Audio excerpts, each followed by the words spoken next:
के समस्त 128 ग्राम जल जीवन मिशन के तहत 2 वृहद पेयजल परियोजनाओं के अंतर्गत 127 ग्राम एवं 1 ग्राम लघु पेयजल योजना के अंतर्गत स्वीकृत है। 2 वृहद पेयजल परियोजनाओं के 127 ग्राम में से वृहद पेयजल परियोजना नर्मदा ER क्लस्टर में विधानसभा क्षेत्र बीनमाल के स्वतंत्र ग्रामों में तथा वृहद पेयजल परियोजना नर्मदा FR क्लस्टर के अंतर्गत 50 ग्रामों में घर घर पेयजल का कार्य वर्तमान में प्रगतित है। परियोजना के कार्यादेश अनुसार नर्मदा ER क्लस्टर परियोजना का कार्य दिनांक 12/3/2024 तक पूर्ण किया जाना था। परियोजना की विस्तारित अवधि अनुसार मार्च सितंबर 2025 तक पूर्ण किया जाना लक्षित है। इसी प्रकार वृहद पेयजल परियोजना नर्मदा FR क्लस्टर का कार्य प्रगति पर है एवं दिनांक 15/6/2025 तक पूर्ण किया जाना लक्षित है। लघु पेयजल योजना सेवड़ी में स्वीकृत समस्त कार्य पूर्ण कर लिए गए हैं। ग्राम की डाणियों में जल जीवन मिशन के तहत पेयजल के कार्य करवाने हेतु संशोधित स्वीकृति हेतु प्रस्ताव प्रक्रियाधीन है। योजनाओं का विवरण परिशिष्ट ऐप पर संलग्न है। खंड 2 स्वीकृत वृहद पेयजल परियोजना ER व FR क्लस्टर के अंतर्गत ग्राम व उनकी ढाणियों को सम्मिलित किया गया है एवं उक्त कार्य चरणबद्ध रूप से मार्च जून 2025 तक पूर्ण कर लिए पेयजल उपलब्ध किया जाना लक्षित है। लघु पेयजल योजना ग्राम सेवड़ी की ढाणियों को लाभान्वित करने हेतु संशोधित योजना की स्वीकृति के प्रस्ताव प्रक्रियाधीन है। खंड 3 राष्ट्रीय जल जीवन मिशन के दिशा निर्देशानुसार वृहद पेयजल परियोजनाओं के कार्य पूर्ण होने के उपरांत संबंधित ग्रामों के विलेज ट्रांसफर चैम्बर से पहले के आधारभूत संरचनाओं के कार्य का संचालन एवं संधारण विभाग द्वारा किया जाएगा। विलेज ट्रांसफर चैम्बर से आगे का संचालन एवं संधारण संबंधित ग्राम की जल एवं स्वच्छता समिति VWS द्वारा किया जाएगा। माननीय सदस्य। अध्यक्ष महोदय, जैसा कि मंत्री महोदय ने खुद ने स्वीकार किया और मैं आपके मार्फत बताना भी चाहूँगा कि ये योजनाएं ER प्रोजेक्ट और FR प्रोजेक्ट सन 2013 से चल रही। 10 साल हो गए इन योजनाओं को और आज भी हम तारीख पे तारीख दिए जा रहे हैं। मेरा ये निवेदन है कि सरकारें इधर की भी आई, इधर की भी आई और गई, और आज भी आप देखिए इसमें सितंबर 2025 की तारीख दी गई। किसी भी ठेकेदार को 3 महीने का समय दो, उस पर पेनल्टी लगाओ, उस पर कार्रवाई करो ताकि ये कार्य तो पूरे हो। मैं निवेदन करना चाहूँगा कि जो जानकारी दी गई, हमारे एरिया में जो FR प्रोजेक्ट है उसके अंदर लाइनें तो बिछ गई पर पानी अभी तक नहीं जा रहा है। जिनको पूर्ण बता दिया गया है मंत्री महोदय, वहाँ पे भी ढाणियों के अंदर पानी नहीं पहुँच रहा है अभी तक। आप इस चीज़ के लिए दिखवा के कार्रवाई करें और ठेकेदारों पे पेनल्टी लगे, इस चीज़ को भी आप सुनिश्चित करें। माननीय मंत्री जी। माननीय अध्यक्ष महोदय, ये माननीय सदस्य बीनमाल से आने वाली वास्तव में इनकी जो बताई वास्तव में तकलीफ दे है। परियोजना का कार्यादेश दिनांक 24/9/2013 को राशि रुपये 372 करोड़ का जारी किया गया था। कार्य पूर्ण करने तो निर्धारित दिनांक 3/10/2016 थी। अब तक राशि रुपये 327 का व्यय किया गया है। संवेदक द्वारा देरी से कार्य करने पर राशि 20.98 करोड़ रुपये शासित रोकी गई है।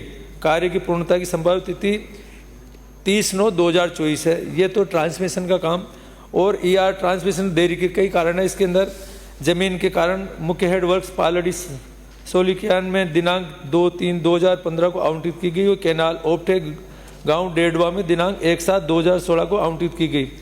इसके अतिरिक्त हेडवर्क्स डी गांव को खारा में स्थानांतरित किए जाने का मुख्य रूप से फर्म द्वारा परियोजना कार्य धीमी गति से किया जाना है।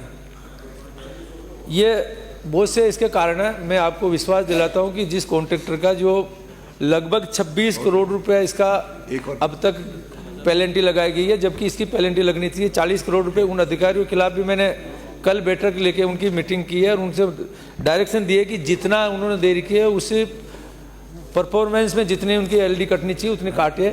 ये भी मैंने कहा। इसके साथ साथ जो काम ER क्लस्टर FR का इनका जो इन्होंने जो देरी 15 महीने आगे बढ़ाई है, ये भी इन्होंने गलत बढ़ाई। इसके लिए भी मैंने इनको डायरेक्शन दे दिया। इसको मैंने आने वाले 6 महीने में कैसे पूरा करें, वो नहीं करेंगे तो दूसरे कॉन्ट्रैक्टर से कराएंगे। ये मैं आपको सदन के माध्यम से विश्वास दिलाता हूँ। अध्यक्ष महोदय, मैं आपसे निवेदन करना चाहूँगा कि जो ढाणियाँ छूट गई है और जो कमेटियाँ बनी हैं VWMC, उनके मार्फत भी कोई सुझाव आएंगे क्या, उनको भी लेके लोगों को राहत दी जाएगी। और सबसे बड़ा प्रश्न जो मैं पूछना चाहता हूँ, हमारे यहाँ नर्मदा से पानी सप्लाई की स्कीम बनी है और ओरिजिनली पीएचडी जो डिपार्टमेंट स्कीम करता था, इन दो पार्टों के बीच में गांव वाले फंस गए।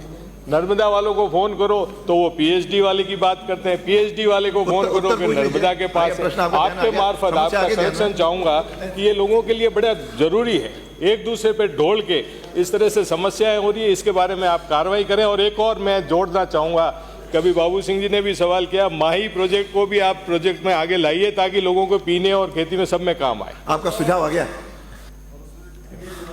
माननीय सदस्य जी की वास्तव में बहुत जो कह रहे हैं, जो काम करने में और जनता के अंदर जो हमारे जनप्रतिनिधि जाते हैं तो कई चीज़ों की तकलीफ आती है। इनकी जो इन्होंने सवाल उठाया वो वाजिब है। मैं सबसे पहले तो जो डांडियाँ जो बच गई है, ये पूरे राजस्थान के अंदर जब मैंने वापस दोबारा सर्वे कराया तो लगभग 10,000 से ज़्यादा के करोड़ के काम अब होने बाकी है। मैं आपको अवगत कराना चाहूँगा कि मैं आप लोग नाराज़ मत होना, बाकी सामने वालों को कहना चाहूँगा कि जिस तरह से जो भेदभाव बढ़ता गया, मैं किसी एक गांव में जब मैंने सर्वे कराया तो उस गांव में जो मत हमारी पार्टी को देते थे उन्होंने पूरा एस्टिमेट फाइनल करके एनओसी सेंटर में भेज दी, बाकी उनके अंदर एक भी पाइपलाइन लोग तो दोनों पार्टियों को वोट दे के थक गए हैं। मैं बता रहा हूं, मेरी बात सुनो। ये दोनों जो चीज